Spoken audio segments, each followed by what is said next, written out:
that version, so they didn't want any bumps in the water. Well, look on the bright side. You weren't. I'm just going to talk over you, man. I apologize. No, the other thing I'd add to what Joe said is that Steve is here. TV Steve. This is reality show TV Steve, Jerry Springer Steve. I am the hard hitter, quick witter, rhyme spitter. We go deep with Meryl Streep if my people could ever get her. 10-minute conversations with my best friends. It's time to begin. Chalkskin 10. Whoa! Whoa! Y'all, I be working on my action moves to prepare myself for this next interview. These are the guys that brought you Big Hero 6 and Ben 10, Oscar nominated Man of Action. So you guys met while working on X-Men, right? That's right. Yeah, for the most part. What was the project that you guys were working on together? Well, Steve and I literally did start on X-Men together. The same day. Yeah, same day. We quit the same day too. That we did. It's part of our action method. And then I met Duncan on the Juggernaut one-shot. But these guys already knew each other. I live in New York, and they're already buddies from LA. So he was doing X-Men, Uncanny X-Men, Cable, and drawing X Factor. Right. You guys kind of put the stamp on X-Men. We put the X on X. Excellent. So what made you decide, now this question may be a little loaded, but it's okay, it's cool. What made you decide to quit Marvel and start your own company? Well, We actually moved from Marvel to DC. Yeah. So first we were on the X-Men books, and then Joe, and then Duncan, or maybe the other way around with the Joes, had moved to the Superman books. And I was the last convert for that. But what these two jobs had in common was that we liked working together with each other, but we were at those companies at really bad times for those companies, so that part really sucked. And we thought, what if we had a company where we just worked together and made stuff up, but not for other people? Man of Action. Was that the Adventures of Superman where Superman didn't throw a punch for a whole year? That was my brainchild. Wikipedia calls you guys a writer collective. I've seen you called a think tank. Yep. Duncan over there said that you guys are a plug-and-play writer room. IMDb lumps you into producer, so what the hell are you? Man of Action. We are 4 men with the brain power of 1 man, and we do a lot of different things. So we write our own comics, we write animation, we write feature, we write live television, not live television, live action television, video games. Duncan draws his own comics. We are a go-to point for creative output, basically. We like to think, we like to make stuff up, we like to put it out there in the world. So we do whatever we like creatively. I'm iffy on the thinking part. Okay, so you've been doing comics for a long time. You've kind of done everything from Superman to sex, which is rad. Oh, yeah. I've done them both. Exactly. At the same time. Superman. So what are the pros and cons of working on an institution, and how does that differ from working on your own original properties? Well, it's always really cool to be part of a long-standing tradition, especially if you do get to put your stamp on it. So I think we've done stories that have affected the pantheons in cool ways. People still talk about stuff that we've done, which is always awesome. And you feel a sense of honor and responsibility. Then when you get to do your own stuff, it's the same sense of honor and responsibility, but you just don't have somebody back there who's like crunching numbers saying, well, you have to make sure you do this, and there's a movie coming out, so don't say that. And we literally had a dictate on one of our books, like, there might be a movie, so don't do anything interesting. Like, literally. For a year. Yeah, for a year. Which book was that for the... We should not say that was Superman. Was that when Man of Steel was coming up, or the Nick Cage? It was actually when you work on corporate books, like Duncan and I made up Big Hero 6 when we did Alpha Flight, and when there comes to be a movie, it's like you get to go, hey, that's cool, we made that up, but that's kind of the end of it. But if we make up something, like if there's a sex movie, maybe that's the wrong thing. Or an Officer Down, or whatever. One for commercial release. Yeah, I was going to say, I thought that there were a couple in the hotel menu there. But when that comes out, we get to do all that stuff. It's ours, so that makes a huge difference. Comics became mainstream, but not comic books, right? The new comic fans are basically like the religious people that don't read the Bible, but they like Mel Gibson movies, right? Like they won't call Charlton Heston, they call him Moses. You know what I'm saying? Oh, yeah. What do you guys think about these new converts, and how do we get them on our team? Well, put out good work. Because what's cool is like it's the gateway comics people find. So if they start out with like Avengers movies or mainstream stuff, that's awesome. But then I've had a lot of people say like, oh, I give my friends I Kill Giants because they don't want to read a comic, or they think comics aren't for women or anything like that. So you find a good comic and you pass it along, and a lot of people are kind of coming into the fold. It's a slow process because there's definitely a long-standing prejudice against the kind of stuff that we do, but it's become cool, and like you said, cool, maybe not Bible cool, but you know, it's become cool, so people are interested in they need more. I mean, Walking Dead's a great example. Like, it becomes a humongous TV show, and then you have to wait 6, 7, 8, 9 months. So what are you going to do? You go back and read the comics, and then those things go. And those sales have gone way up since that show came on. And comics are the new mythology. Not that I'm making any direct correlation with the Bible, but maybe. And so this is where you can find the next greatest adventure or thing that might inspire you to something more. Right. How do we get kids to read comics again, Duncan? Well, I always thought comic books were a genre. A medium, not a genre. Kids. The comic books we read, they were a little more adult than some of the stuff that they try to sell as kids stuff. Don't talk down to your audience. Have fun, be creative, open up new worlds, a good story, some great characters. It's really basic. It isn't. It's just not talking down to your audience and doing your best work. Period. There's no big secret. It's just got to be done. So what cartoons did you guys watch Saturday morning in your jammies and your underoos, which you guys also have underoos right now. for Ben 10? I got my cap. I got my cap underwear on right now. Well, I'm a touch older than maybe some of your audience, but Speed Racer, Johnny Quest, any of those high adventure where the kids go out and kick some butt. Those were them.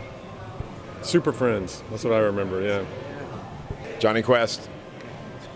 I'm much younger, so I grew up watching Adventure Time. No, I watched, Herculoids, all the Hanna-Barbera stuff. So Herculoids, Space Ghost, but in a second run, not when it first came on TV. Super Friends, and Spider-Man. Spider-Man was always my favorite. Joe Kelly is 62 years old. I try to keep it from everybody. That's cool, though. That's really cool, man. You've been working in the industry for a long time. You're established. That's a good thing, man. Don't let him put you down over there.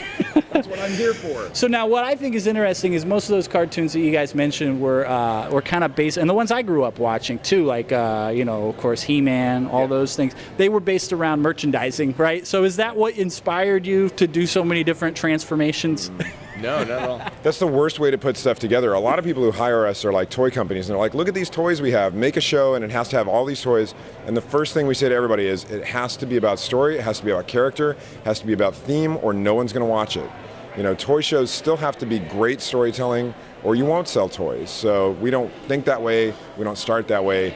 We're not dumb enough to go that after we build it, we go, now, where do the toys sit in this? Because you have to do that also. That's part of the economics of cartoons. But you can't start there. Yeah, and you can't kick back like George Lucas either and just kind of ride the toy empire until it's 1,000 different series either. I'd be happy to ride that George Lucas empire, actually. It's turned into the evil empire, in my opinion, but that's cool. Well, maybe there's a new hope. Who knows? There is a new hope. You're right. Yeah, JJ's going to kill it, man. He's going to kill it. That was brilliant. That's what we do. There is another. That's right. Yeah. Yeah. Darth Lucas. Lil Gabriel right here. All right. That's my nephew. I actually bought that outfit for him. And it wasn't after we booked this interview. That was a long time ago, because look, there he is now. That's many years ago. Very good. So he has a question. I asked Lil Gabriel, he's a R&B singer, what his favorite, what he would like to ask you guys. He wanted to know, what planet is the watch from? Ooh. I'm going to say that's a humongous mystery. I know the answer. Uranus. Okay, so my homegirl from Comics and Stuff, she wanted to know, can aliens use the watch? And if so, assuming that they're one of the creatures Ben can turn into, will they turn into a human? And if so, what would be the human's power?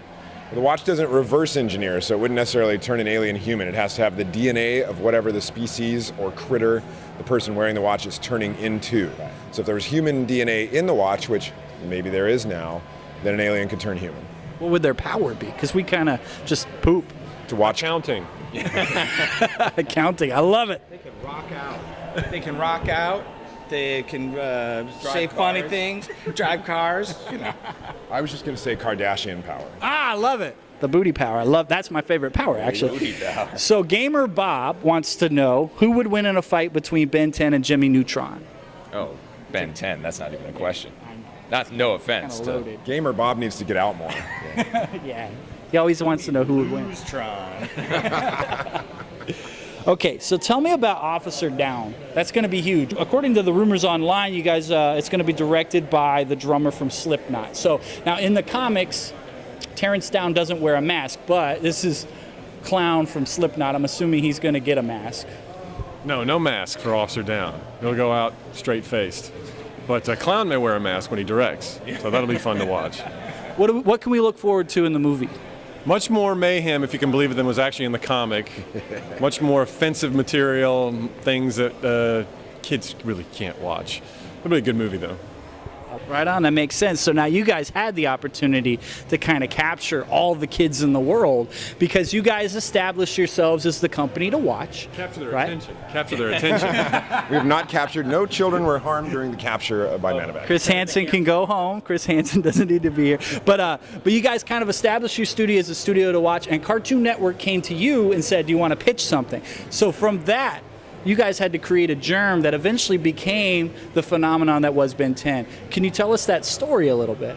Yeah, I mean, we didn't create a germ. We created Ben 10. We created a virus.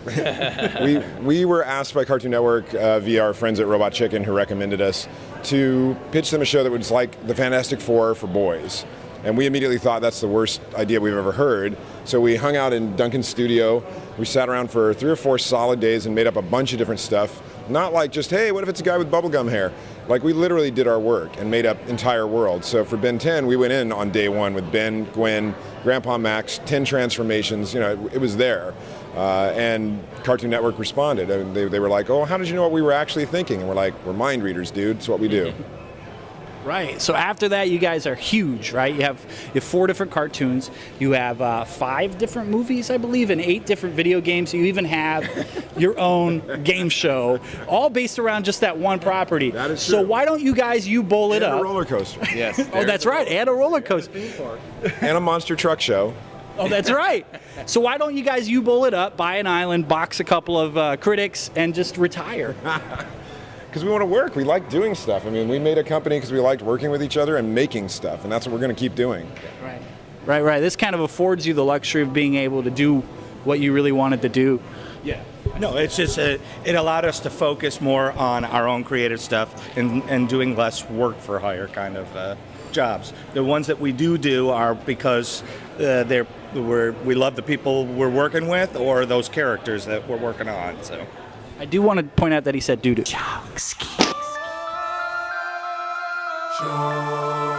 Yo, that was a cool video, right? So do me a favor. Hit like, hit share, hit subscribe. Not at the same time, because your computer will explode. Do you have anything extra to add to what's already been said? I don't chafe. I use talcum powder every day when it comes to this job, and so I'm perfectly fine with however it goes. I'm fascinated by your shirt, the Money, Hose, Fame. If you wanted to rearrange that, Hose, Fame, Money, that's like the Man of Action story. This is available on Chalkskin.com, by the way. That interview was so cool, I think I'm going to rap about it. Click here. Check out the rap. It's so dope.